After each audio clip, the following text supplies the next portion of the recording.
здесь? Поставить Азамова. Адамов. Да. Да. Следующий идет Алексис. Doğru.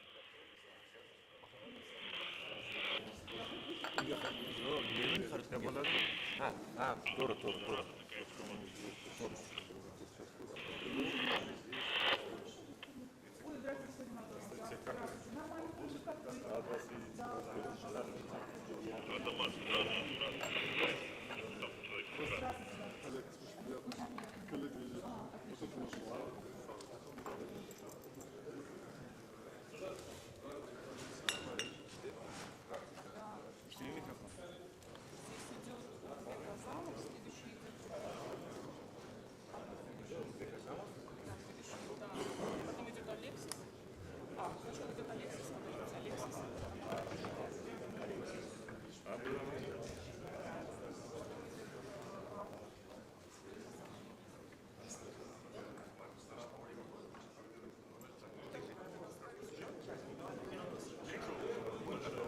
Спасибо большое.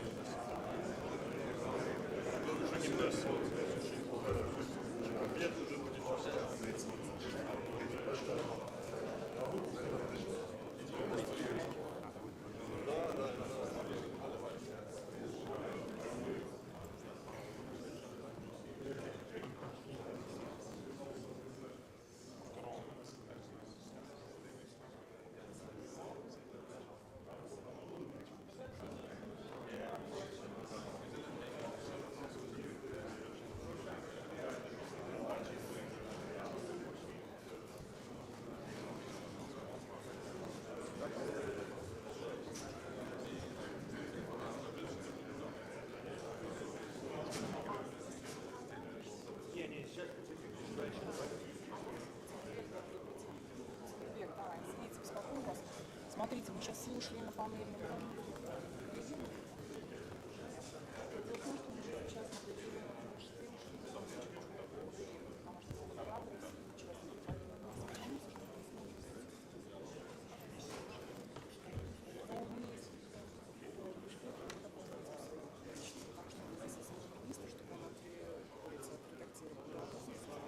потому что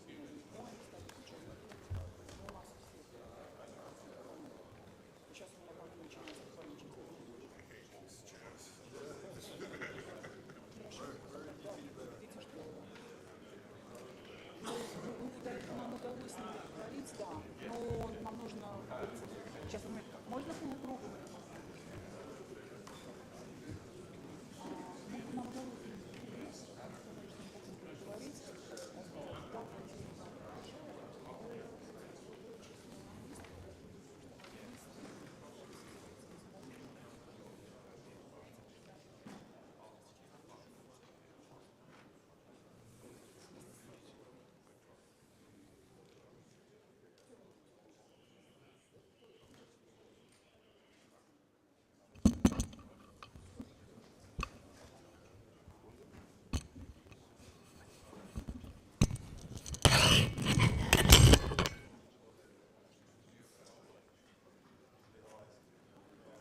1, 2, 3.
Good afternoon, dear guests and participants of the second Tashkent International Investment Forum. My name is Elena Son, and I'm Executive Director of the American Uzbekistan Chamber of Commerce. We're a business group exclusively representing American companies, and I'm seeing Visa, Christina Dorsch, Vice President of the company here in the audience. We have been active in Uzbekistan since 1993. We are the oldest trade association representing major American brands in Uzbekistan. And we are delighted to be here today in a wonderful company of friends. So today we'll have a conversation about retail industry, about tourism, and how the two sectors complement each other. We have terrific panelists today. I think this is a Hollywood of the retail business, of the regulatory as well, environment, as well as the tourism. And so without further ado, I would like you to welcome our participants. Please join me in thanking them for their time to be with us on this stage. So, like I said, we're going to have a conversation. I'm going to ask a few questions to each of our speaker, and I will give them some time to respond. But before I do that, I would like to highlight the professional experience of each of our speakers. And I'll begin with Mr. Badruddin Abidov, who has been the first Deputy Minister of Investments, Industry and Trade of the Republic of Uzbekistan since February 2023. And Mr. Abidov has been a great friend of foreign investors, old or new. And Mr. Abidov's responsibilities include coordinating activities related to the implementation of state policy in the field of foreign trade in goods, as well as the application of measures of tariff and non-tariff regulation in foreign trade, including participation in coordinating the work of government bodies in the field of regulation of foreign economic activity, liberalization of foreign trade, which is extremely important for this particular sector, expansion of trade cooperation. Uzbekistan is a double landlocked country, so regional cooperation and global cooperation of Uzbekistan with international partners is of extreme value. But most importantly, I think, for all of us here in this audience is that Mr. Abidov is the chief negotiator for the accession of the Republic of Uzbekistan to the World Trade Organization. And President Mirziyoyev today highlighted the importance of this platform to Uzbekistan in connecting with the rest of the world and in connecting to international investors. And the main tasks are to ensure coordination of the development of the trade part of the Enhanced Partnership and Cooperation Agreement between the Republic of Uzbekistan and the European Union, assistance in the activities of Interdepartmental Commission, the negotiating group, as well as thematic working groups on the WTO issues, and the coordination of programs and projects of the international donor community implemented in Uzbekistan within the framework of the process of interaction of the Republic with the WTO. So, but at the same time, your duties include cooperation with the State Customs Committee, right, and the State Committee on Statistics, which is a statistical database on the import of goods and services in the context of goods, countries, contracts, types of calculation, and other data that facilitate a complete analysis of imports. What a guru of the foreign economic activities. I would like to move to our second friend, Mr. Ulugбек Azamov.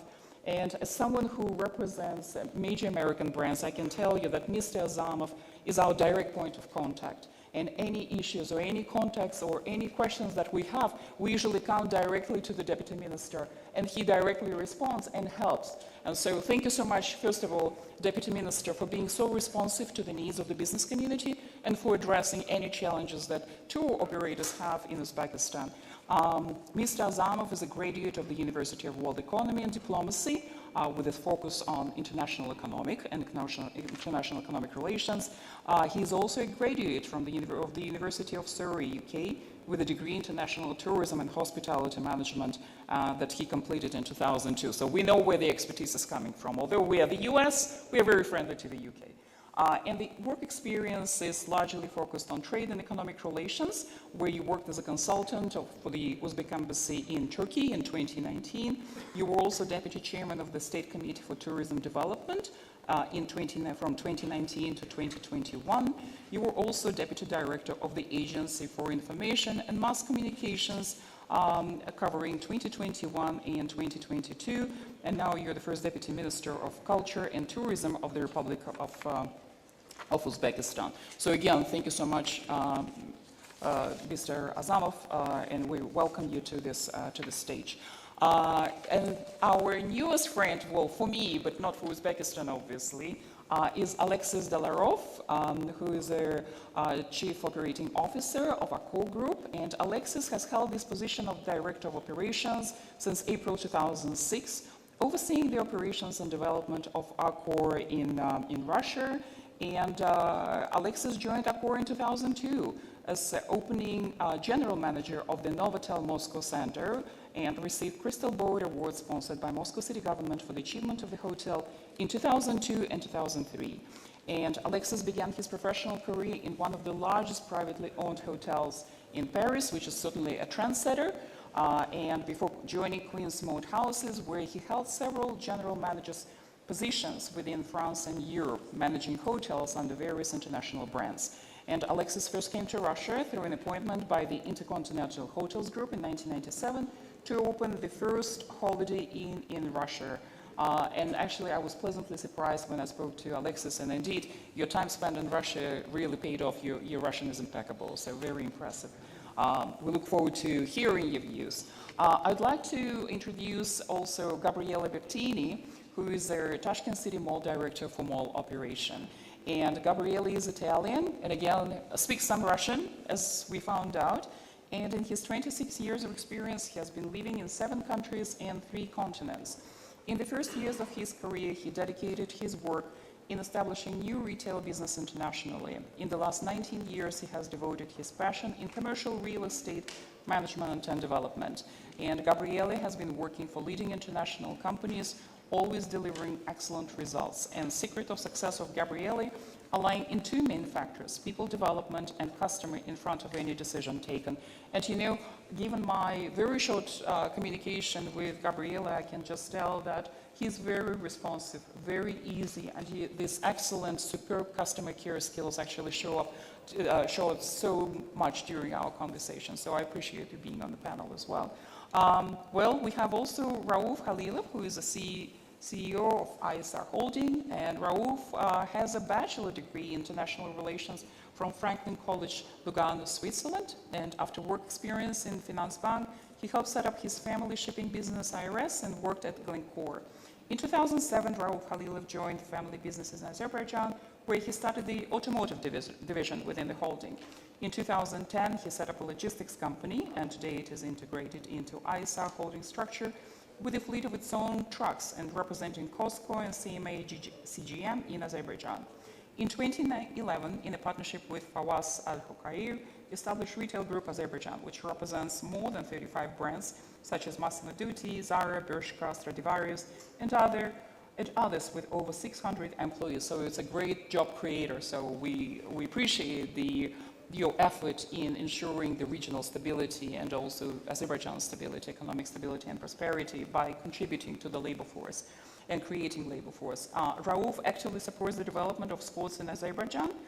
He is the president of Azerbaijan Golf Federation, and Uzbekistan actually has golf courts, so I think there is a topic in common that we can discuss. And a board member of Sabah FC. Besides that, Rauf is an advisor, board member of the Israel-Azerbaijan Chamber of Commerce, and co-chair of the Strategic Operations Committee of the Swiss Azerbaijani Chamber of Commerce and Industry. So again, welcome Rauf to this panel. We look forward to hearing your views and to your experiences of how you do business and your views on Uzbekistan and on global markets. Last but not least, we have Hassan. Hassan Slim is a business unit director of Zara and Sinomi Retail, and he is an experienced retailer with a demonstrated history of working in the fashion industry. And Hassan has skills in market planning, analytical skills, sales, store management, and pricing strategy and market research. And I think you won't find anyone in this audience, in this forum, with the rich experience that Hassan has. So I would highly encourage each one of you to come to Hassan after the presentation and talk, and maybe Hassan, at some point you can open like a school or university where you can just share your excellent experience with our audience. So after this wonderful introduction of our esteemed panelists, I would like to go to the discussion. And what we did is we tried, in preparing for this discussion, we decided to abstain from presentations and from long speeches. I will ask each presenter a question and to allow them to elaborate. And I think that we'll start with Mr. Abidov. Mr. Abidov, I have the first question to you. To what extent, and we'll focus on the retail industry, and to what extent does the decree, there is a decree stimulate the growth of consumer demand and lower prices in the domestic sector? So.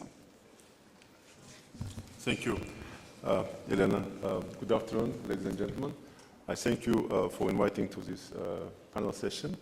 Indeed, as you described in your panel session description, which was well formulated, today in any country of the world, I mean, the tourism sector is associated with almost all sectors of economy of any society or any country. That's why they're interlinked in anyhow, and to some estimations, some dozens, sometimes 70 sectors, subsectors of economy are linked to tourism. That's why, based on that, for the last few years, our president, our government is putting a lot of efforts to increase the touristic flow and also to make it more attractive because of our historical background and also architectural historical buildings, and the whole region is a more attractive for the foreign tourists, we decided to focus on also on linking to tourism the retail business, retail trade. And so we also studied the experience of success stories. For example, Dubai. I mean, my colleagues know better than me Dubai, but when Dubai started its work to be as a free economic zone, it started to make such a, I would say, attractive condition when the imported goods become more cheaper than in other countries, even in the European countries. So, and also we studied the, the full favored nation regime in such countries like Turkey, Thailand, Singapore, Malaysia, Indonesia, which make, again, a good, touristic attraction. Maybe my colleague will speak more about that for the country. And also, of course, it links to any other and all other economic indicators like job creation and other sort of profitable, elements.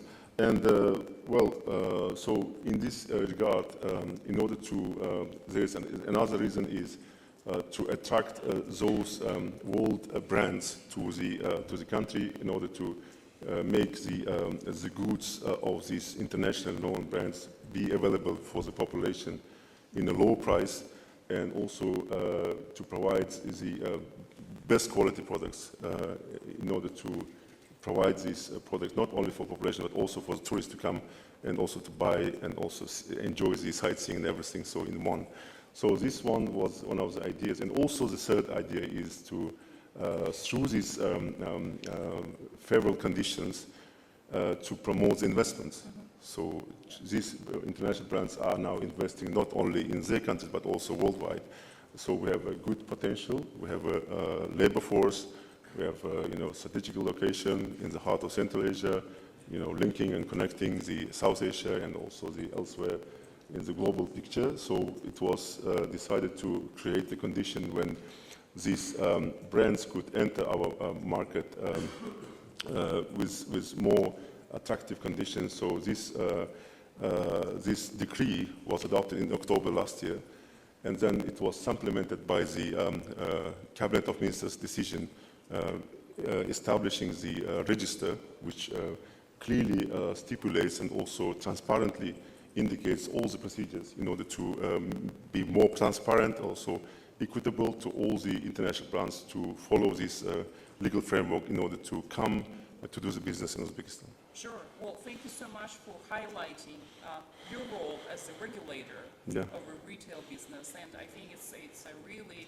great for all of us and very helpful to hear your vision of how you see tourism in generating more profits and in generating more jobs in Uzbekistan. And again, like whenever people travel, they do see that they do look at the map, right? And Mr. Azamov, I'm coming to you. So they do look at the map and they look at the potential that Uzbekistan can offer. And Uzbekistan is known as a tourist destination, as a pearl of Central Asia. So I think that the first question that I have for you is, can the increase in investment in the tourism sector also affect other sectors of economy, like those, for instance, panelists who are, say, here today with us? First of all, tourism industry, as Mr. Abidov mentioned, is a strategic sector for Uzbekistan, and especially due to the recent reforms of our president, it has been on the forefront of growing industries. And today in his speech, he specifically mentioned tourism among the most developing sectors. And the recovery last year was obvious. We were 6.7 million tourists in 2019 and 5.2 last year. So we expect to beat that figure this year already. So we were aiming for more than 7 million, but we have a now target that is demanded from us of 10 million foreign visitors. And obviously, we always had this potential. We were blessed with historical heritage and cultural, and our tourism product was cultural and historical tourism. However, it's changing. The tourism itself is changing. We are now focusing more on sustainable tourism, more on community-based tourism, more on developing other regions as well. If we talk about Uzbekistan, it's not only Samarkand, Bukhara, Khiva, Chakrisabz, which are UNESCO World Heritage cities, but it's Fergana Valley, it's cradle of cultures. It's a place where, you know, silk is made, ceramics is made, and it's related to retail, and I'm sure those handicraftsmen could be a difference in promoting international brands as well, together with local production. When it comes to your question about the other industries being affected, obviously we have seen that tourism has affected definitely the handicraftsmanship. It has affected the gastronomy, all the restaurants. We can see that even being local here, we can see the quality of restaurants, quality of food has increased significantly. We have more outlets, and still we have a lot to do. And when it comes to other sectors, Mr. Abidov mentioned about 70 or 80 sectors, but tourism is a driver of our economy, and it has a long way to go as well. I mean, with the development of aviation, with the development of transportation sector, with improving air connectivity, I'm sure all the related industries, including finance, all the service-related industries would be benefiting, but first and most of all, it will be creating jobs across all sectors of the economy. I believe that would be my short answer to your first question. I think it's a very comprehensive answer, and it's a very detailed as well. And to the sectors that you just mentioned, I'd like to also add the digitalization and the non-cash payments, right? So yes. It's the contributions to the banking industry and the tourism. We have Boeing 787, one of our members, that flies directly from New York to Tashkent. So it's a non-stop flight and a great advertisement for Uzbekistan as well. So thank you so much. And I'd like to move to Alexis. Alexis, I'm delighted to welcome you to the panel. And again, it's been a professional pleasure to continue our conversation before the panel and now on the panel.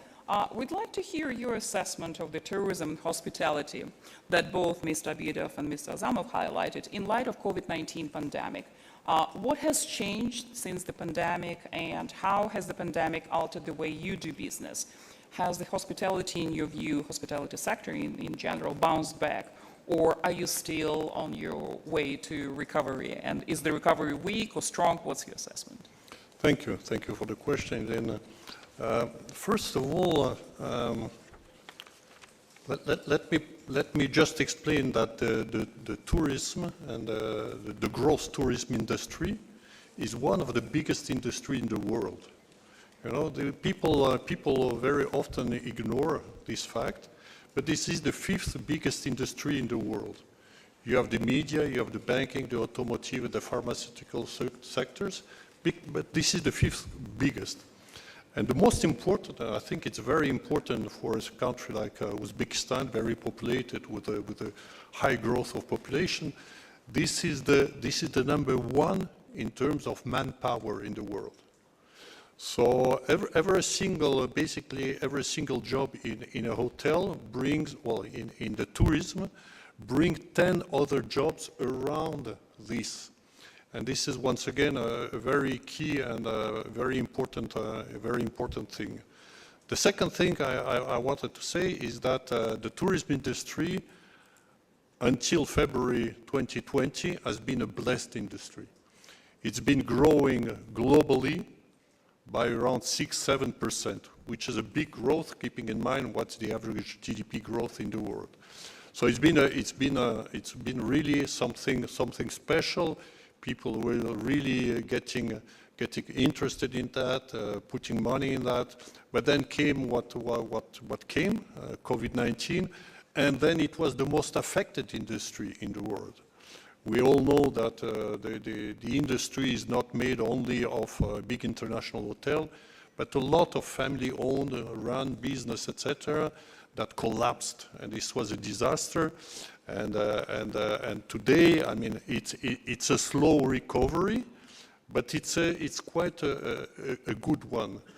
What we see today is that domestic tourism has grown above 2019. So this was the first to recover, and it's growing above 2019. And this is only 3 years after the disaster, which is good, which is excellent news. And once again, it's excellent news for Uzbekistan, who is the most populated country in Central Asia, meaning that Uzbekistan has a way to grow its business. I mean, just let's put in parallel, it's almost the same population as in Poland. And as far as I remember, when I was here for the hotel forum, there's only 954 hotels in Uzbekistan. I mean, I did not count how much there is in Poland, and what's the difference in terms of cultural heritage. I did not compare, but it's big here. The potential is enormous, not only for our hotel chains, but also for the private business, family business, guest houses, etc., etc. What is missing yet in terms of recovery is the international tourism. And probably the international tourism, the elephant in the room, is the Chinese tourism, because this one did not recover yet. So it is supposed to recover back to the pre-COVID situation in 2000, probably 24, 25th. It just started. And we see crowd of Chinese tourists coming back. But it will take a little bit of time, because first of all, the number of tourists was big, and you have to rebuild all the routes, the connection, etc. So if we take a little bit by region, globally, and I'm speaking here for Accor, not on a global scale, because I don't have the figures on the global scale, but for Accor, basically our financial indicators for the hotel at the end of 2022 were 15% above 2019. With big differences, big gaps. Europe, more or less plus 5-7% compared to 2019. Middle East is, I mean, amazing growth, plus 73% compared to 2019. It was kind of heaven for tourists. These were the first one to vaccinate, I wouldn't say by force, but by very strong pursuit, the people there, and then they open up the first one. So they gain on that, and here not only they gain in terms of occupancy, but enormously in terms of average room, because all the world was heading to Middle East. America is doing well, but Asia Pacific at the end of 2020 was still lagging behind. So these are the reality. What else? Well, in terms of Accor, we bounced back. 2023 has started very strongly, and we don't see any reason why it should not continue. Domestic tourism remained very strong. International tourism is growing. It's coming back to the level of pre-COVID. So all the indicators are on the green. And once again, the Chinese tourism is coming back, so it will even boost the actual result, and we see a very bright future for our operation, not only obviously in Uzbekistan, but everywhere in the world. Well, thank you so much, Alexis. I like how you emphasize the numbers and the statistics and making an emphasis on countries of Asia, right, which are the drivers of the economic growth globally. And I like your comment that America is doing great. So someone who came from America, I hope America can do better. But I'm delighted to hear about... We have very few hotels in America, so the ones that we have are doing okay. Right, yeah. But I'm delighted to hear of the progress in Middle East, and maybe as the next question after Gabriele, we'll ask Rauf and Hassan because Middle East has developed its own kind of like brand when it comes to tourism, and whether it's people shopping for clothing, because during COVID time we were all in our pajamas and sandals and sleepers, so maybe we went to the Middle East for fancier brands, for fancier clothing. and also for something that is a mass product as well. Well, I'll come back to you, but Gabriele, so can you introduce us to your project? And how do you see your contribution into the tourism sector?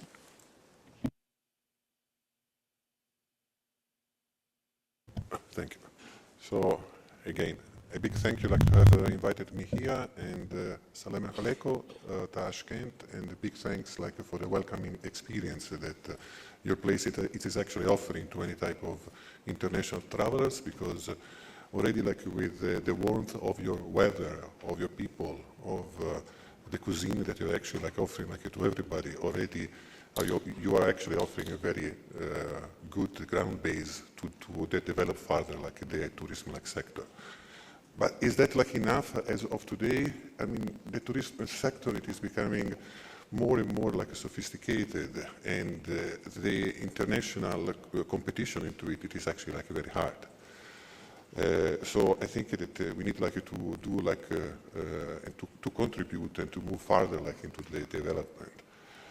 In our company, we are seeing our contribution in finalizing the development of the Tashkent city destination with our mixed-use the development project. That it is composed by mainly 4 different assets. One asset that it is the Class A building business center. Then 2 other towers that are related to luxury hotel and luxury residential. Last but not least, it is the largest shopping center of Tashkent, Uzbekistan, and actually Middle Asia. We believe that with this offer that we are going to create into Tashkent city, we are going to offer a new customer experience to the market, that we will enhance the hospitality in industry and raise the bar of what the tourism actually needs and expects for the future. Thank you so much, Gabriele, for highlighting that, and I think I would like to come back to you to some of the comments that you made. But we also have Raouf and Hassan. So I'm going to ask one question, and please take a lead in whoever wants.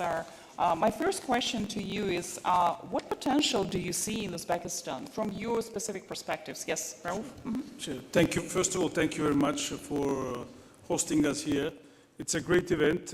We heard Mr. President, His Excellency Shavkat Mirziyoyev talk today. It's very encouraging, and it makes us investor. We want to come and invest in this country because we heard about tax improvement, customs improvement, investor protection.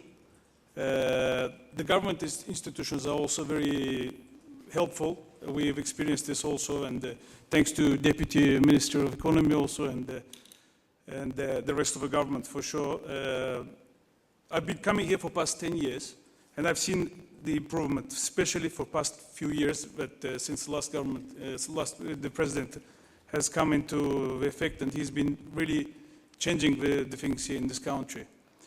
The population is here, the culture is great, the history of Uzbekistan is, we can go back centuries, and it's the mentality of people, and it gives a really great potential for this investment, for investors to come in, and because there's a tourism has been always here, and as the Deputy Minister of Tourism said, if I'm not mistaken, 5.6 million tourists. So that's quite an impressive number comparing to other countries in the region. So there's a lot of factors, and we are here, and we have also one of our guests from Inditex from Spain. So not to cover more on this story, but you can understand that we're looking forward to expanding our retail business also. And we've been hosted by Tashkent City Mall also by our friends, and very kind of them to help us to implement our plans. So looking forward to working in Uzbekistan and expanding. Sure, thank you so much. And Hassan, the same question, would you like to add and complement what was said? Well, thank you so much first for hosting us here. A great event with a great vision. And we have a great belief in a great country that in the midterm, we will see a great potential for the country. I will not add too much about what Raouf said, but I've been working as a store manager for Zara in Dubai in 2007. And I used to have plenty of Uzbek customers, and I knew Uzbekistan from there, from those customers. And I used to have a wholesale customer who were buying tons of product, getting back those items to Uzbekistan. So from there, I knew that there is a need in Uzbekistan. So definitely the potential is here. I was looking into some statistics and data 2 years ago before coming to Uzbekistan. I saw the enormous number of population you have, 30 plus million. Tashkent alone is 2.53 million. But those are numbers and demographics.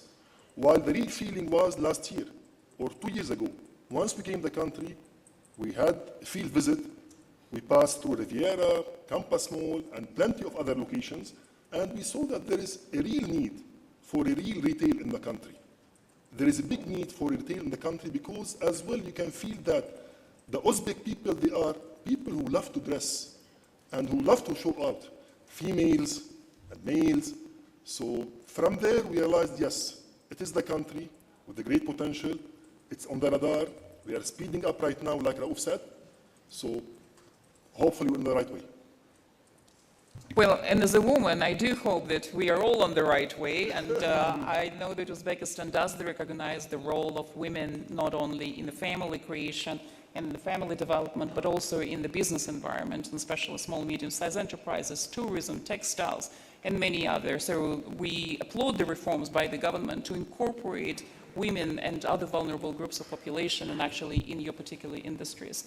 Thank you so much to talk about Uzbekistan, your uncovery or discovery of Uzbekistan. So hopefully we'll see more people dressed nicely in different brands here in this audience, and maybe next year we'll see some of these brands present and people wearing some exclusive brands. So I would like to go to Mr. Abidov. So question to you, what is the purpose of the procedure for including the importer in the register in electronic format, and why are these products included in the list? Okay, to make more simple and also more visual, can I just return to some slides we prepared together with the joint stock company Uzbek Expertise, which is operating this system, so we can put just quickly, okay, this register.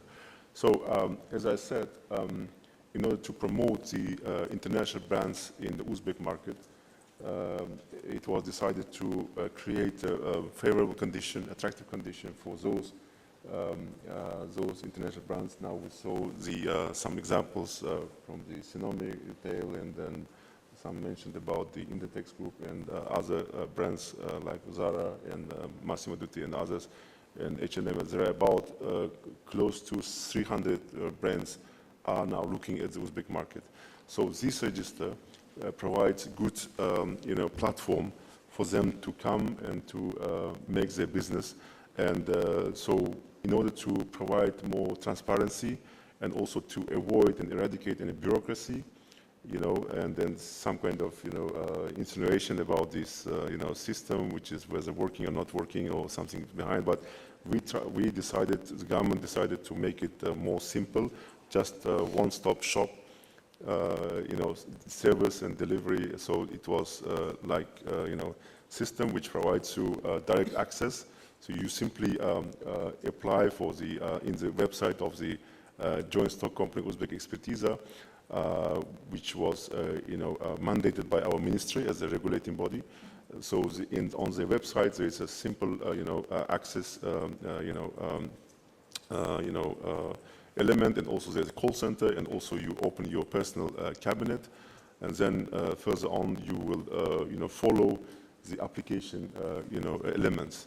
Once you finish this application elements, then you will have to wait. There is some time frame in order to be considered and also to be provided information by expert, and also there is some fees as well. I mean, it's such a service, commercial service.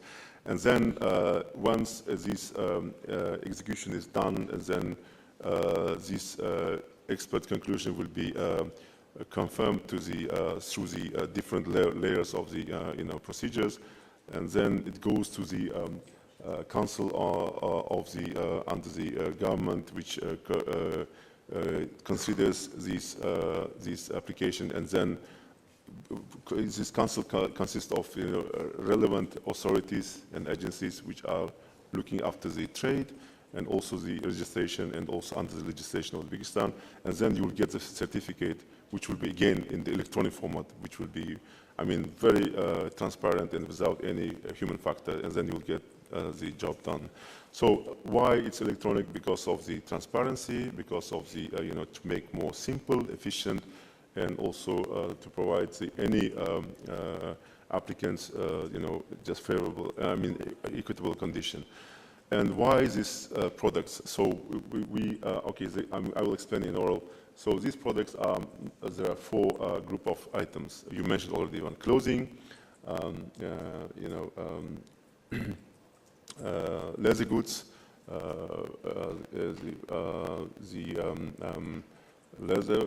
clothing, leather, perfumes, and also jewelry. These are the 4 major group of items which are mostly sold by these international brands, like 300, like H&M or Zara, whatever.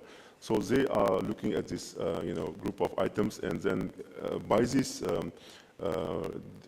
decree resolution of the president and also by the cabinet of ministers resolution, this system was created, and these items are now, once you get through this procedural application and got your certificate, and then you have a right to access with reduced import tariff rates, and then you can import your goods with preferential tariff rate to the market of Uzbekistan.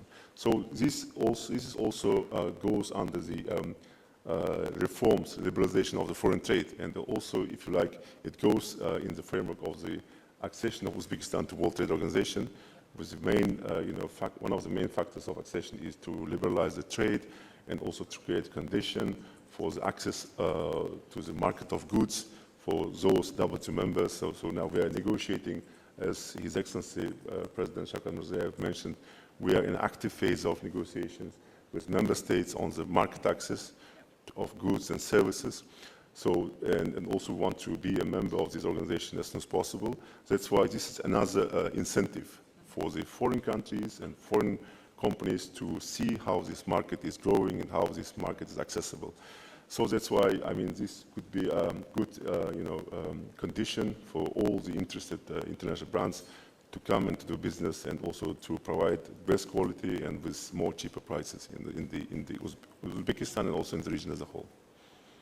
Sure, and again, I cannot re-emphasize and emphasize the government's vision and the government's efforts in streamlining and liberalizing the economy. And thank you so much for providing the visuals of what's happening in the sector, because I think, again, when we talk about retail, when we talk about tourism, we only think or visualize the end product, the hotels, the brands, and the shops, but you just outlined the whole process. And one more thing, so if I may add, Elena. So by these, resolutions of the present government, we are making as the first time ever in the history of Uzbekistan on the as a probation measure to make to introduce the tax-free system for those shopping retail shops to make the tax return tax-free system in 5 international airports: Tashkent, Samarkand, Bukhara, Fergana, and Urgench. So this is another incentive for the tourists to come and to buy the good, and also to get the advantage of the tax return. Absolutely, and indirectly create jobs, and I think that's something that we did speak about, the tourism sector, and why are investors attracted to tourism? So maybe you can just expand for the Deputy Minister. I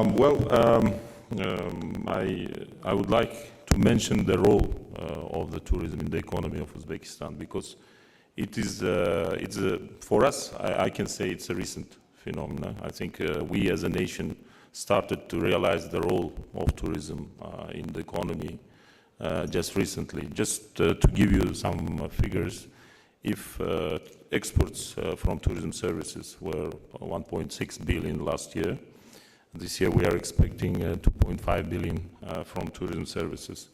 And the total trade turnover of Uzbekistan was 50 billion, and exports were 20 billion, close to 20 billion.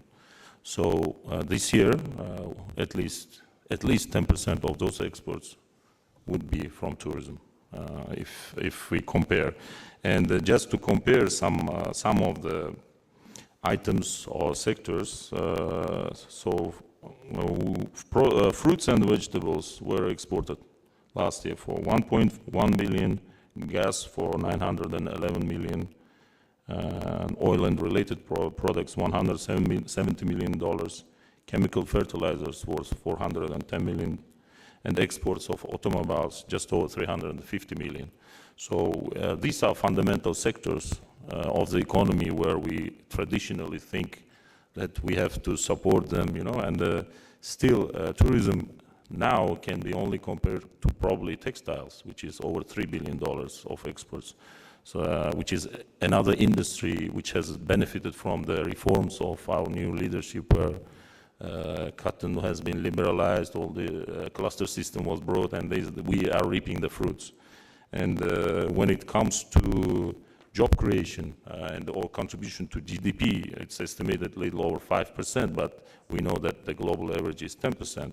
So, statistics, I mean, the way how you calculate statistics is different. We say that we have only 300,000 tourism-related jobs, but global average would be 10%. And if we take this approach, we have 14 million, close to 14 million jobs. So I would like to think that tourism creates 1.4 million, or it will create 1.4 million in the short term. Yeah. And another thing you asked about why investors, and Alexis quite rightly mentioned about the number of hotels. We only have close to 1,000 hotels. And I'm sure Mr. Dolarov can confirm that for an international brand, it is really difficult to find a hotel for management because of the small number, because of the quality. And we only have 30,000 rooms. For a country that is aiming for 10 million tourists, we are really, really short of hotels. So that's something to look first and foremost for an international investor. We are short of hotels, and we are short of hotels during the peak season, and we have to work more on creating conditions, on improving conditions for investors to build more hotels. And that would be my message, first of all, to foreign investors. So, and it will be successful. I'm sure Mr. Dolarov can confirm about the occupancy rates. So they are surging in Tashkent as well. And we are glad that international brands are not only in Tashkent, they are already present in Samarkand, Bukhara. Accor itself is present in Samarkand and Bukhara. We are having Hiltons, Hayats, all of them expanding to our cities. And it is a good trend. It shows that the industry is developing. It shows that the international community, international investors are believing in Uzbekistan, not only in Uzbekistan, but particularly tourism potential of Uzbekistan. Yeah, and thank you so much, First Deputy Minister, for highlighting tourism as a real revenue, as a real profitable sector, because whenever we think about investments, we always think about manufacturing industry, right? Or something like a heavy industry, like aviation or railroads or automobile. But then you're talking about textile and you're talking about tourism sector that are in their own league, but have so much potential. And again, creating so many indirect jobs and generating so much of income. And talking about investments, I would like to address, first of all, this is Tashkent International Investment Forum, so I'm addressing to investors who are here in this room and to potential investors. I just want you to listen very attentively to the message of the First Deputy Minister about the need for more hotels, the need for more collaboration with the ministry on building hotels of different kind, right? Budget hotels, luxury hotels that are catered to different population and different consumer base. So I would like to come to experienced investor in this particular sector. Alexis, as Accor, what are your views on Central Asia, and where does the region stand on your global business map? What makes the region so attractive to Accor, and what challenges would you like to address in partnership with the government of Uzbekistan, because this is a unique panel where you have the private sector as well as the regulators. So I think it's a great opportunity to hear each other. Thank you. Listen, if I heard the right figures, last year 5.2 million tourists, right? Let's put this into perspective. I will give you figures before COVID, obviously. But the year before COVID, Georgia, I had 8 million visitors. The city of St. Petersburg had 7 million visitors. What do I mean by that? Is that, the potential here in this country is just enormous.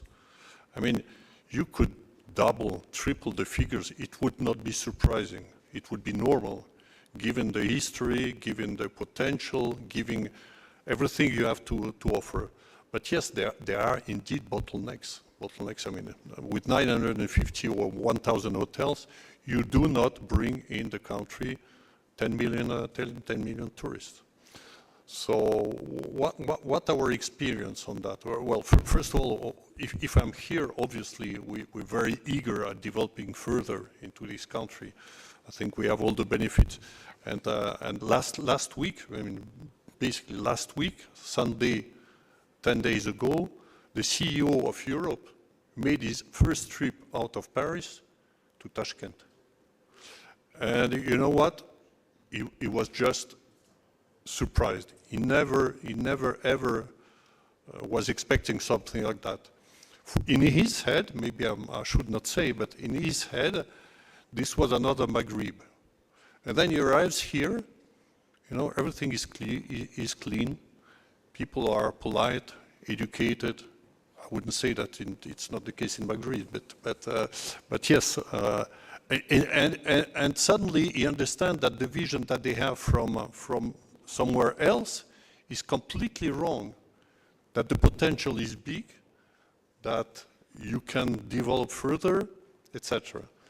Another thing, we international operators, we're not investors. We're providing services, we're providing brand, we're providing management, we're providing expertise, but we're not investor.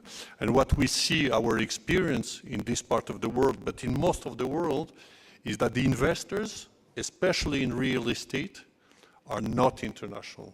They are local guys.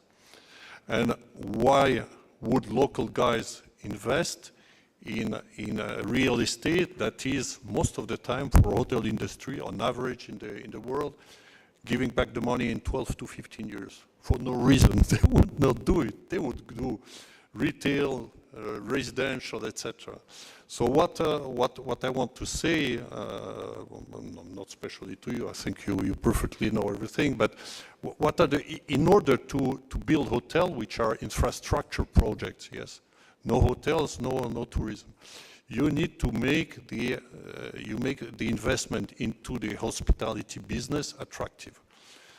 You need to ensure that the borrowings, when you build a hotel, are at a normal level. If they are at 12, 15, 17% in local currency, I'm saying, when it's just, you cannot do it. Nobody will do it. So people will take a loan in dollars, and then the money is being devalued. So there's a lot of risk on that. So there is something, probably it should be subsidized or guaranteed or something like that. I don't know, I'm not a financial guy, but this is my outcome. The second thing that is very much helping during the operation, not only during construction, because you need to put the hotel on the market, is to review the VAT level. We've seen this morning, the president announced that there's a decrease on VAT level for extracting industries. I mean, these are machine working. One person on the site and one machine working. We're providing job for the people. And by bringing down the VAT, you make the hotel you put more manpower in the hotels. And the second thing, you improve the return on investment. These are really critical things for local investors. These are things that needs to be done. And maybe a last thing that I want to mention in order to bring in all these 10 to 20, I don't know, sky is the limit in terms of number of customers, visitors. There are also other bottlenecks. You know, first time I came to Uzbekistan was 2003. And this, in May next year, in May next month, I'm bringing my family here for 1 week. And you know what? If I didn't have a friend here who would be able to purchase the train ticket on Afrosib, etc., I wouldn't be able to do it. So I mean, these are bottlenecks. Few international flights, no open sky yet. I heard the president saying that it's coming, but you know, let's not do it. It's coming. Let's do tomorrow. It came. You know, it happened because this is key. If you don't have the infrastructure to bring in the passengers, to bring in the people from Samarkand to Bukhara, or from Tashkent to Urgench, then these are the limitations. Then you just cannot handle it. So these are critical, very important things in order to ensure that the hospitality business, that is key to the tourism, would be able to absorb all this growing number of tourists. Sure. Would you like to add anything, or to respond? No. I think it's a perfectly valid point. We are even with your experience, we know that bottleneck of Afrosib, but we have to say that it's because of its popularity, and it pushes us to build more, actually, to improve the infrastructure. And the second point I would like to mention regarding the subsidy system. Actually, we were successful in subsidizing the construction of 3-4-star hotels, where state subsidized part of the construction for 4,000 per room for 3-star hotel, and then we had close to $6,000 per 4-star hotel, which had a great effect. And it actually, we could double the number of hotels being built. And it's absolutely correct that local investors are building hotels. And regarding the air connectivity, which we, within the industry, always raise the issue, and the reforms, today it was again mentioned in the speech of His Excellency, Mr. President, regarding the liberalization and privatization of transportation sector, new airlines, already 5 new private airlines are opening, functioning. They are already flying not only international routes, but local routes, which again, for instance, we worked with Silkavi, a new airline, to improve the connectivity between Tashkent, Samarkand, Bukhara, and Urgench. Sure. It was so these are all happening, and we obviously have to do more if we want to reach 10 million. And I think one of the main areas of our work of the ministry and the government is to create those conditions for the private sector then to build hotels and to run the businesses. Sure, and I think that you mentioned, both of you mentioned about the railways as a bottleneck. I see it as an opportunity. We just need to add more, probably buy more trains and add them so that there is a high capacity. Yeah, and it was announced today that rail system would be reformed as well. Correct, so. Yes. Yeah, Alexis, you wanted to add something? I just wanted to say that I do not criticize. I understand that Rome has not been built in one day. I see the progress, but you know, you always want more. You give, I take. You give, I take. You know, you just summed up what I was about to say, that we need to create, again, the beauty of this panel is that there is a diversity of views and diversity of players. And it's helpful sometimes for the investors to put yourself in the shoes of the government, and for the government to put themselves in the shoes of the investor, because our demand list can be high. I mean, it can be long, right? We have a list of so many things that we expect from the government, or so many things that we expect from the investors. But once we change the roles, put ourselves in the position, in the shoes of each other, maybe we will come to this win-win situation. And that's the beauty of this panel, this discussion. And I'd like to move on to Gabriele, because Gabriela, when you made your first comment about the description of your project and how you see your contribution into the tourism sector, you summed up very beautifully, and you said that we will raise the bar of the hospitality industry by offering exceptional experiences for our guests. So how would you deliver such an exceptional customer experience? Thank you for the question. Well, you were, before when you were talking, answering like with our partners like from Inditex, from Zara, you were saying that you're looking forward in the next year like to see like new people like with a new style, like new clothes, like and so on. Our plan it is to deliver our meeting place, that's kind of like a city mall, with a very large tenant mix of fashion brands, new for the market, plus 50% according to our target. It will be with brands, European brands and American brands. And that one, to be sure, it will contribute to improve the lifestyle of the locals. Is that enough for to creating exceptional customer experience? We think that we should as well work more with the emotional part. And so we are adding the first IMAX of the country. We're adding a fantastic new amusement park like for kids, for up to teenagers.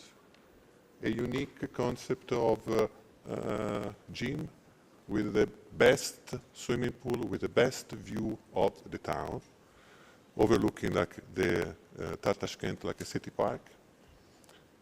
But again, working with emotions, maybe we should do a little bit more. Emotions, it means like to work with all the different senses of the individuals. And one of them, it is obvious like the taste. In our mall, you will have 15% of the dedicated like a GLA, like to F&B like offer, with the classical like fast food, with cafes and restaurants, with all like with terraces like overlooking like the Tashkent like a city park, and a characteristic like gastro food hall that will like reconnect architectonically like to the heritage like of the country, and will help as well like to attract the curiosity of a lot of like of tourists that will want like to see like something special. Obviously, all of that will be spiced up like from your fantastic taste like of the food like and so on. So we think that giving like this offer, it is like a good like a ground basis like to create this customer like experience. But we will want as well like to spice it up with a variety like of services that it will be like new like for the country, and that we will slowly like implement it like with the time in the way like to phase it down and to offer always something new like to our visitors and to the tourists that will come like visit us. This is the general like idea and strategy that we have actually. Thank you so much, and I really like how you kind of like expanded your comments to different sides, right, different visions, and one of them is being like emotional, like how do we look at things, do we look at them logically, emotionally, from the business point of view. And on this particular issue on emotions, I'd like to ask a question to Rauf and to Hassan about the challenges that you see in Uzbekistan. Are these challenges cultural, emotional, historic, business, or any other, take any angle that you would like to? Thank you. Okay, so I was telling you about the potential. We found the potential, and one of the major first challenge was secure location, store. Because there is a criteria for Inditex group that we cannot be in any mall. We cannot be in a small mall. The customer experience and the emotions which Gabriel spoke about right now is very important for Inditex group. It means we should have, or we should present in a proper shopping mall, a nice shopping mall, which have a great experience. And for Zara, we should secure a good big box of minimum of 3,000 square meter or 4,000 square meter day limit. Why 4,000? Because we are including plenty of experiences like Zara Beauty, Zara Sports for Men. We have recently as well Zara Lingerie. In the kids section, we have a special area for kids. We have areas for self-checkout. So in the beginning, it was a big challenge. And thanking here as well, Tashkent City Mall and Mr. Delor, he was a great facilitator where we have 3,400 square meters for Zara, plus 400 square meters for the stockroom. On top of that, we have 8,000 square meters for Bershka, Pull&Bear, Stradivarius. Experience they should have in each country has to be the same. Example, you should not be in Dubai, found your new arrivals in Dubai, and then in Uzbekistan you'll have something like 1 month arrived in Dubai. No, it has to be exactly the same experience. And that was one of the very strict conditions of Zara. In the beginning, it was tough. There was plenty of hygienic certificates, and Mr. Abidov, he knows about it. We took the flight, we went to Spain. Thanks for him and for the people behind for giving us the full support, giving us the things that we really need to operate in the business, where we finally feel comfortable with our partners. Yes, Zara is comfortable today. We are in the very fast and last stages of designing the beautiful stores, and we are hopefully running to arrive to the country by September. Well, I like how you emphasize capacity building, the education, right, in order to provide the experience, but also the importance of the global supply chain, especially in fashion, which changes so fast. So you really need to have access to the customers, but also access to the suppliers, and to be able to keep up with time. So beautiful, excellent comments. Thank you. And Raouf, please. Sure, there are a lot of challenges everywhere in the world, but you know, when you have the government members like deputies helping us, flying to Spain and sorting out things, I mean, the challenges become no challenges anymore. So also I'd like to tell you one more thing. Mr. Delor, before, he mentioned something very nice. As a local investor, he said, we want more competition here. We want more bigger stores. We cannot do it ourselves. So this is great, something that somebody wants more competition, which is great for the economy of the country. That's great to hear, really.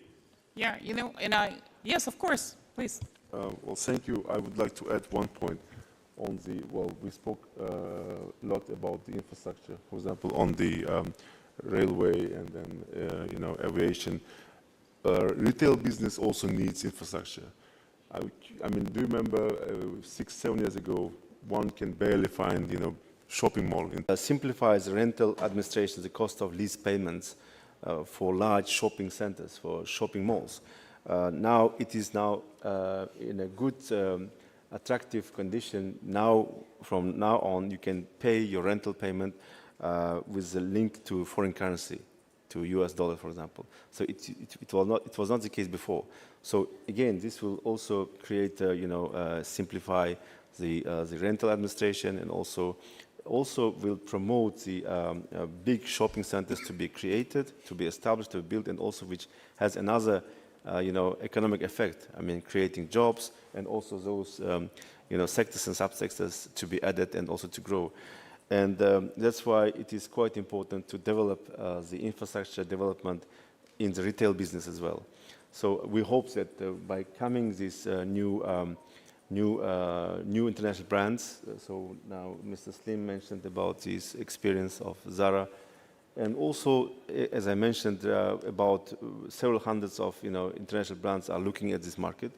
And he also mentioned about the simplification of the certification. Yes, indeed, we create the condition to simplify the certification of those international brands to enter the market as quick as possible, and also to make the population have more access to the good brand products in Uzbek market. And as Mr. Alexis Delarov mentioned, so yes, some things are coming, but I think in the retail business, something already came. So we hope that in a couple of months, there will be more news about the appearance of the new brands, and also to be available for Uzbek population, also for the foreign tourists to come and to buy these goods in a more preferential and also more cheaper price in the Uzbek market. Thank you. Sure, thank you. And you just gave me an opening to another question that I would like to ask you, and which is about the brands, right? And the inclusion of those brands in the registry in order to be protected from counterfeit and also from our parallel imports. So maybe if you can expand to that, because as a manufacturer, I would like to protect my goods or services, right? Yes, thank you. Good question. Yes, it's another element of this new system. What we are creating is not only to attract the international brands, but also to diminish and to decrease. Well, you never destroy negative things in this world. I mean, in one day or in one night. But this system will now provide to prevent the entry into the market of Uzbekistan, the counterfeit goods, and also will make the competitiveness more in favor of the certified goods, because there is incentive. I mean, you can bring your good, your clothing, your footwear, your jewelry, your cosmetics with a more low tariff, with transparent registration, with simplified certification, and then it will promote the legal business to grow. So this counterfeit will be, if not disappeared, at least in the minimum level. For that, besides these attractive incentives, we also have a law which provides prohibition of, so on the part of the trademarks, services mark, and also the countries' manufacturing of origin, so which will be very effective. So in combination with this new system, I think we'll be able to control, to prevent the counterfeit products to enter our market. Thank you. Well, that's very good to know again. And last point, sorry, it's Sure. again on the intellectual property, because it's Yeah. also again linked to prevent the counterfeit products to enter. So so there is a special provision in the customs code of Uzbekistan, which makes available mechanisms to prevent the counterfeit products based on the intellectual property rights and also intellectual property law of Uzbekistan. And also, again, I would like to link this process to the WTO accession, because we are now having this active phase of negotiations.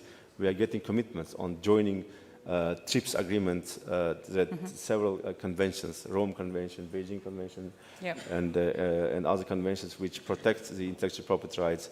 And also this will be very instrumental and also effective to prevent the counterfeit products to enter our market. Sure, and I'm pretty sure there are lawyers in the room, and they will confirm that Uzbekistan is a member of many IPR conventions and legal instruments that help protect companies. And I think before I decide to do business with Uzbekistan, whether I'm an investor or just an exporter of goods or services, I want to make sure that there are legal protections that will provide comfort to me in doing business with Uzbekistan in a modern and civilized manner. So thank you so much. And Mr. Azamov, we did speak about the challenges, and we did speak about the opportunities and the great collaboration, the dialogue that companies have. And I think that the beauty, again, of working with your ministry is that you're always eager to listen, to learn, and hear the suggestions from companies. So what has been done to develop tourism infrastructure in Uzbekistan? How much of this was your initiative or something that was prompted by companies, maybe? Tourism sector in any country in the world normally is dominated by the private sector. So in Uzbekistan especially, hotels are private, tour operators are private, and everything that has been owned by the government, if there are one or two hotels that are legacy, are not working, they're also under privatization. So what we have left for the government, it would be infrastructure, it's airports, it's airlines, it's railways. So state has been doing all its work in this regard. We have seen the liberalization of aviation, which has resulted, as I mentioned, which has resulted in Samarkand International Airport, which is the first PPP. Today, again, we heard that Urgench, Bukhara, Namangan, and Andijan airports would be under PPP offered to foreign investors and local investors. And the railway, again, we talked about it. It's an idea that we need new railways. We probably need foreign operators as well, which is being talked. And as you rightly mentioned, private sector especially tour operators, who are dealing day to day with tourists and know the bottlenecks, know the opportunities. We are listening to them, and especially you heard today, His Excellency Mr. President, that particular attention and all the importance is given to feedback from the private sector. So what has been done, I already mentioned too. So Samarkand Tourism Center, of course, it's a private investment, but still with the support of the government, the funding of it, the international credit line, and all the other tools have been provided for the local investor. Again, the airport, the first PPP is private, and we every year we have an investment program, and it has tourism specifically started receiving financing. So we have every year program where a state allocates a budget on improving tourism infrastructure. So it passes under a special, let's say, term. Yeah, so a special budgetary term. And from this year, we are having, for instance, a special program for tourism mahallas. We call tourism communities. We have 31 regions where 143 communities or mahallas are designated as tourism drivers. So state has allocated $20 million for the roads, for the services. So this is a constant yearly program which is required to improve the potential, improve the services, and ease the bottlenecks. So it is our job, together with Mr. Abidov's ministry as well, to come up with those programs to identify the bottlenecks, to identify the regions with the most potential, and to identify the regions that are in need of financing in the first place, so that they have the better potential. And it's a yearly program, and in the effect and the use of it is increasing year by year. Sure. Well, thank you so much for highlighting the role that the government has taken in being a locomotive, right? In introducing so many changes, and as a business group that has a day-to-day communications with the President's office, with each one of your ministry, and with so many other ministries, I can tell you that the President has very acute understanding of what's happening in the country. He understands the reforms, and I think his speech beautifully reflected everything that is needed in response to the community's request. So again, many thanks for you to do that. And we discussed also the bottlenecks. I always say that, you know, only dead business has no issues. In any business, there are issues, and we call them questions. Questions either have answers or they don't have answers right now, so which means that we need to take time to understand and provide a better answer. But the role of the government is not only in being the locomotive, but also in being a protector, right? Not only of the demographics that are young and that are literate, savvy, very technical and very savvy, but also of the vulnerable groups. And sometimes I think this is where we see government taking a very considerate effort in understanding how these reforms and privatization efforts may affect the vulnerable groups of population. And so again, thank you for taking care of the young and the old and those who are in the middle, right? And making sure that they stay afloat, have a very good, strong, solid economic foundation to prosper. Alexis, I'm moving back to you again. So would you please share your specific plans for Uzbekistan? Now we're kind of like coming to the nitty-gritty, right? Perhaps 3 or 4 projects that you have been working on with the government of Uzbekistan, if you don't mind maybe sharing and outlining. Yes. For the time being, I mean, we opened our first hotel, I think it was in December last year, which was the Mercury in Tashkent.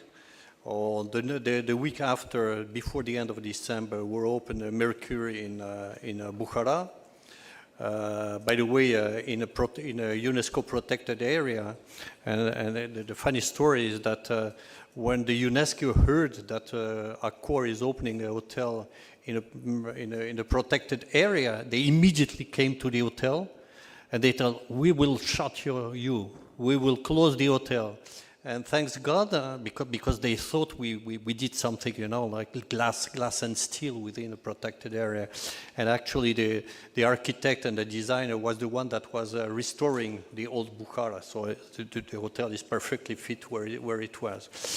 We have the Mövenpick in Samarkand. I mean, we have plenty of projects actually. I mean, we really believe in this place. We have a hotel under construction, a Swiss hotel in Tashkent again. We have a Swiss hotel under construction on Charvak Lake. We're looking at Amirsaroy. They're very interesting also. A piece of business that we start looking at is all these old pensionati from the Soviet Union. Mm-hmm. That most of the time very well located but require investment. So we're working with some investors to see what we can do on that. We also looking now very actively into the Fergana Valley. I mean, this is very much a business-oriented place, but together with a lot of leisure potential. No, we're very eager. We're very willing, and today we have around 7 or 8 contracts signed, from a very top luxury hotel in Tashkent to a 3-star hotel in Tashkent in the region. Mm-hmm. So I mean, once again, I said with 34 million people in the country, with the opening of the country to the foreign tourism or further, I mean, we can build easily 20, 30, 40 hotels within the next couple of 5 years. Mm-hmm. We will swallow the business easy. And this is a call to the investors, by the way. And this is very good to know. And Alexis, I'd like to ask you one more question, which is, can you just review maybe your flagship project with Uzbekistan? Yeah, listen, I think with our partners, hyper partners, we're creating something completely new. I mean, when we were approached to discuss a hotel, we discussed a 5-star hotel, etc. But then when with our partner, we really made a more thorough research. What is really missing in Tashkent, and what is really missing, and even today, is a real luxury hotel. Because I mean, there are different 5-star hotels. I mean, in our portfolio, Mövenpick is a 5-star hotel, but Raffles is a 5-star hotel. So you know, it's like going from 5 to 7 stars basically. So what we choose, I cannot tell the name yet because there are 2 commas and 1 article that is missing a point, a dot, that is not yet completely finished. But it's we're almost there, and this will be a real 275 rooms, luxury hotel. And you know, we created together with the gentleman, with our partner, I think we're creating, you know, a city resort. This a destination, you know, a destination within the city. A place where people will come, local people will come and enjoy, not only the retail, but also having a little bit of relaxation from the crazy city life. Mm-hmm. We're creating a destination for our Middle East customers that are avid of finding new destination. And to tell you the truth, I mean, being a Muslim country, or mainly Muslim country, also non-clerical, it's really helping to bring this kind of customers in this region. Mm-hmm. There's a lot of demand in that. But we create, once again, a destination and a city resort, 275 rooms, integrated fully with residences, with the office, with a unique place. I mean, 245,000 square meter built. I mean, there's not much of these in this part of the world. I think it's a kind of record. And then, most important, bringing in luxury brand. Because if you bring a luxury hotel, you bring then luxury brand, then you bring luxury customers that will not spend $200 a day, but $1,000 a year. So I think this is a unique place. This is the only, for us, the only luxury hotel, really luxury hotel that we're developing together with our partner in this in Central Asia, and we believe that it will be a very point of attraction, unique, completely different from whatever we've seen up to now. Mm-hmm. Sure, and again, thank you for sharing. And by the way, bringing around 500 working place to the hotel. Well, I think which that's is important. music to the ears of Mr. Zamov and Mr. Abidev, and so I'm sure you ministries will work directly with Alexis on ensuring that all the T's are crossed and all the I's are dots before making any announcement or before making a deliberate further move. So thank you for sharing this. These plans, Alexis. Gabriele, so can you tell us more about your plans related to hospitality? And maybe if you can just allude to the challenges that you face and or faced before, or maybe still facing in establishment of this project. Microphone, Gabriele. Thank you. Thank you. Thank you. You know, my team is composed by best-in-class international players with a fantastic experience to run such type of objects internationally. But we are not the ones that are facing the customers like every day, actually. And we will have hundreds of people working like for us in delivering all the products that I mentioned like to you like earlier, because we will talk about like not only like to face the customers with the tenants, but as well like with a lot of services. And as well, speaking about like services in very poor words, we are talking about as well simple cleaning, simple safety like a personnel. This one are many people that will actually work like for us, and that will need like to trigger the emotions that we were actually talking about like before. To create these destinations that, Alexis, you were actually mentioning like before. In my plan, together with my management team, it is, as of now, we are developing a guest service / hospitality strategy and approach that will include a training of 100% of our personnel, of all our like subcontractors, that will put down the minimum demands in how to treat our customers to meet the exceptional customer experience that we want like to deliver like to the place.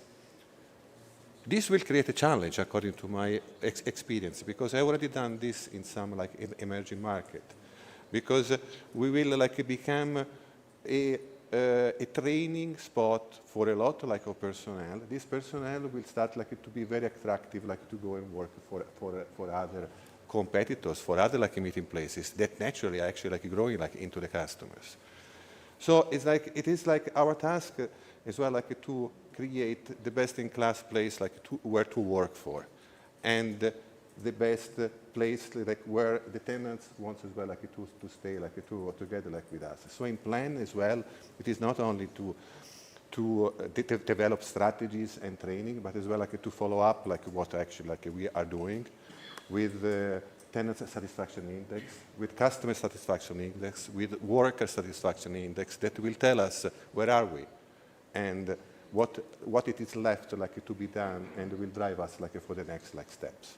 Everything we will like deliver step by step with a rollout that we have actually like in plans, but we are sure that we are going like to contribute to the development not only of our mall, but in general of the customer service and of the tourism like sector of Tashkent and of Uzbekistan. Sure, and I think that one issue that you brought up, which is very well suited for this discussion, is the competition and how you can bring. And I think as a business, as a global business, companies are not shy of competition.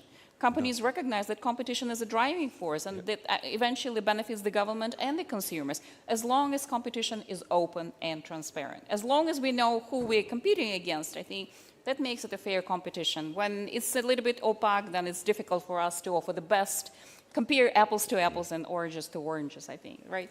So I'd like to move to Raouf and Hassan, and if you can just maybe provide your viewpoint on the future of retail sector in Uzbekistan. And I'm going to add maybe another question, which is what role do the shopping centers play in the retail industry? Any one of you? Mm-hmm. Yeah, sure.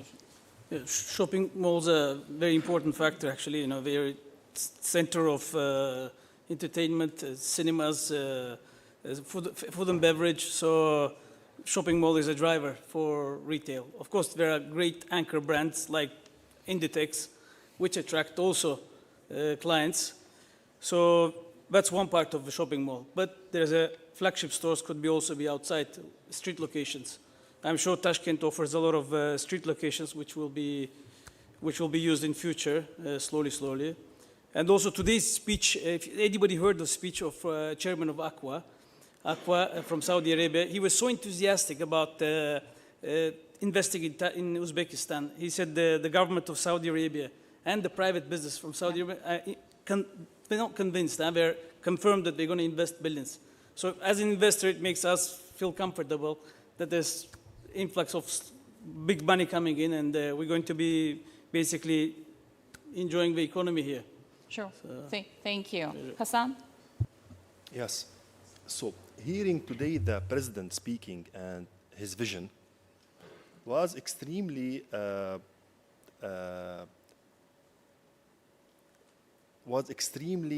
helpful for us to know and to feel the great story of this country, because I do believe that there is a very big story which will be written for this great country, having this great vision and having people who are executors as well, and they are executing in a fast way with actions.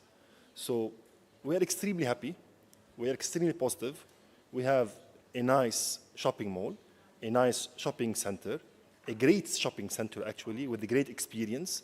And Gabriel, he explained about all the kind of experiences, like we were in the morning touring the shopping mall, and to be honest, I was impressed. It was in a very high level, reaching the malls of Dubai. So mixing fine dining with the great food court area, great views. So it was greatly designed and greatly executed as well, because you could have great design, but the execution could be like something so-so. No. We saw a great design and a great execution, and we do believe that the experience for the customers in that shopping center would be great. Back to your question about the future, we are happy to be part of this great story. Our story will begin with Tashkent City Mall, and hopefully it will not finish here. With the great figures of Tashkent City Mall, with the great achievements of Tashkent City Mall, definitely will grow and will continue exploring different opportunities in different regions of the market, knowing that we are not only limited to Tashkent, because usually we have online and brick and mortars. So with the online business we have, we are serving all the country as well. Well, you know, I know that, yes, Ms. Abida, please. Yes, just to, I would like to make a final comments on those elements of retail trade. I mean, based on the deliberations and discussions, and also the information provided by our panelists today, I mean, I can say that definitely there's no doubt that the retail business will be growing rapidly in Uzbekistan in the coming years. And well, this will also create conditions to stimulate the revision of the business models, and also bringing new investments, and also to implement the industrial development projects, and also creation jobs. And most importantly, this system what we are creating with these incentives, with this, these attractive conditions, will make attractiveness of Uzbek market more higher, and also it will promote in bringing the innovative technology, which is quite important. Also, this will help us to make a green development and also green agenda high on the priority. And for that, as today His Excellency President said, that state will guarantee that, and we will work on the efficient implementation of all those legal acts, and also the provisions of the legislation, which will be most and foremost in our high agenda as a priority. Sure, this is great to hear. And I also would like to go back to Hassan's comment about the story. And I think we just saw the story being developed here, where we have this tourism, retail, and then the operators, and also the retail, and different investors, and the customer care kind of like actors. I think that we see the story developing now. And globally, the world likes happy end. but I don't want to put an end. I think the story should develop. And while we're approaching our time for the next panel to move in, I would like to take the opportunity, and for which one of you, just to say maybe a few words, you as a government and you as a private sector, what would be your message to each other? Like maybe just to summing it up, what would be your message to the investors and maybe potential investors? Because today's companies may not be ready, but they might be ready tomorrow or day after tomorrow. What would be your message to the community? In few words, I can say that the state, the government is ready to support any kind of business activity based on our priority areas and priority sectors of economy, which is now becoming more attractive.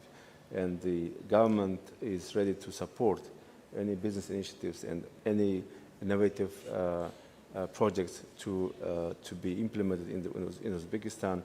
And also this important point is, well, we witnessed how difficult was the COVID area and also post-COVID area. Now we need more visibility. So we need more success stories. I mean, once these big brands come into Uzbek market, and then there will be another second or third wave of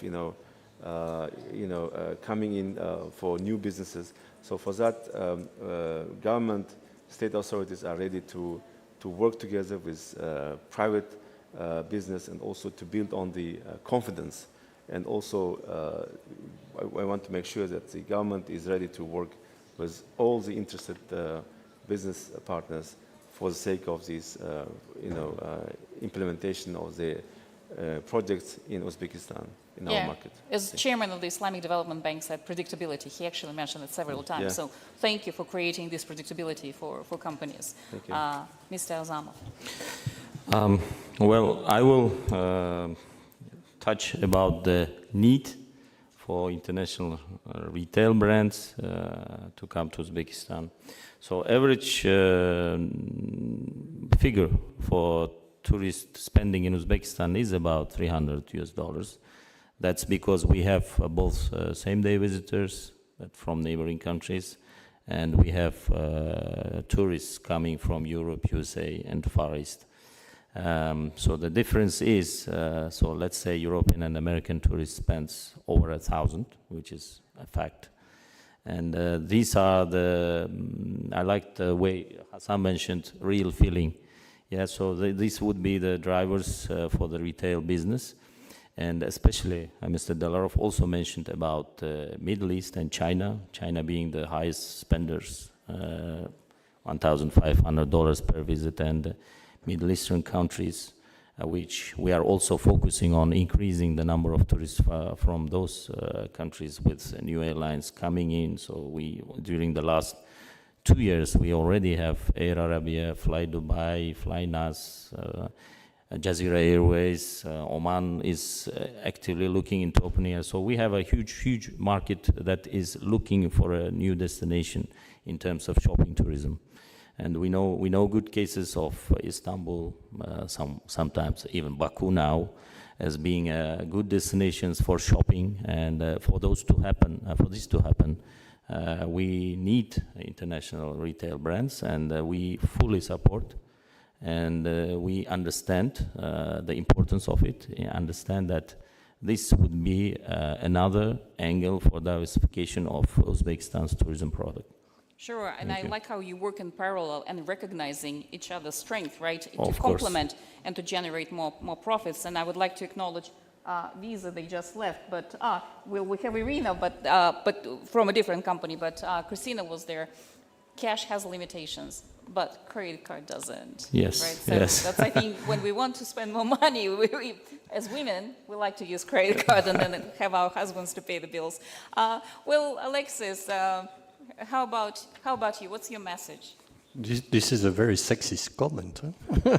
Yes, and by no means I wanted to discriminate. You have a great yes, husband. The purchasing power of women. Yes. Well, a very short comment. I mean, to the authorities, to the investors, to everybody here. I mean, we have a momentum. Let's not lose it.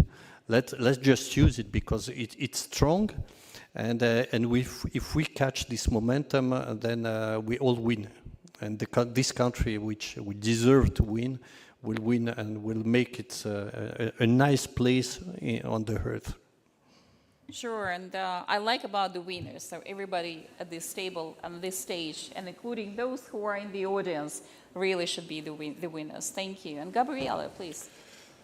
Yes, reconnecting like to what many of the speakers actually like mentioned in different parts like of their talk.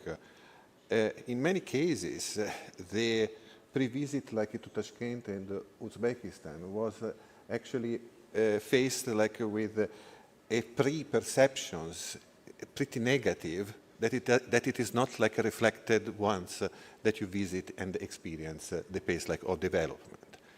Actually, that it is one of the main challenges that the developers such as ours is actually like faced to develop and kick off such like a meeting places, because we had like to be ambassador of the country to convince the different like investor of the real possibilities, to bring them here, to show like the market, to show macro and micro informations. So for me, I can only say, keep on in this fast-moving like implementations of the development plans that they already like been like kicked off. Work a lot like in the communication, in the way like to change this like perception. Well done like so far. Keep on doing it, and let's move it. I like, Gabriele, how you said that we are the ambassadors. And I think the business community is definitely the global business ambassadors for Uzbekistan. And through our successes, we can promote the Uzbek market as a destination. And I think we have more credibility among the business community because people judge by the results. Businesses judge by the results and by the return on investment. So I think our story will be, the story coming back to you, will be more convening, right, when we are successful. And so, yes, Raul, please. So my only message to the government that continue helping us and solving our problems. So that's very kind of you. And hopefully our story will be a success story. So one of the first ones, and we'll be following with other success stories. So I wish all the best to Uzbek people and the government. So, and hopefully as an investor, we'll continue investing and enjoying the business here. So thank you very much once again for this hosting us and this beautiful event. Thank you. Sure, and thank you so much, Rauf, and for your candor and sincerity in sharing your message to the government. Hassan, please. First, thanks for hosting us. It was really a great pleasure. I told you I came 1.5 years back to Uzbekistan, and now it's my second time. And I think now going forward, it will be much more repetitive, just to understand the market, to understand the customers, the customer needs, etc. So I'm very positive, extremely positive. Right now, we are in the last stages. We are waiting the mall to complete, like having the right tenants, restaurants, start opening up. And as well, I want to highlight something. It's not only a brand which is coming with the nice clothes. It's a school of retail. Zara is the school of retail. I started with Zara as a floor manager, as sales assistant. So it's a school. Zara, and once you start in the development stage of Zara, developing developing your skills, it will take you way forward. So I think it's transformation for the retail industry of the country, having Zara in the country. Second thing, it will help as well the employment rate of the country, creating more jobs, not only Zara and the whole portfolio of Inditex. On top of that, we have as well Aldo Group, which is coming from Sinomi as well. So thank you so much. Thank you, Mr. Abidov, one more time. Thanks for your help. Thanks for all the government. And wishing all the best for Uzbekistan. Sure, and thank you again for emphasizing the capacity so that the executives, senior executives, they're not born. They actually grow. They have the different development stages. And I would encourage those who are still early in your professional career to take this message very deeply and to be eager to learn, to start from the beginning and then to grow. And fortunately, we have so much expertise in this room. And unfortunately, we don't have any time for more questions from the audience. But I think that speakers, given their tight schedule, may have some time availability maybe to respond to your questions. But I would like you to, again, to join me in applauding our beautiful panel and the speakers for their time today, but also for the time that they have spent on Uzbekistan in working with the investment community. And I do hope this is not the first and the last time, but that we'll be here again and again and again. This is a story that is yet to develop and that continues to develop, and we really don't want to put a happy end to that. We want a happy continuation of the story, so thank you.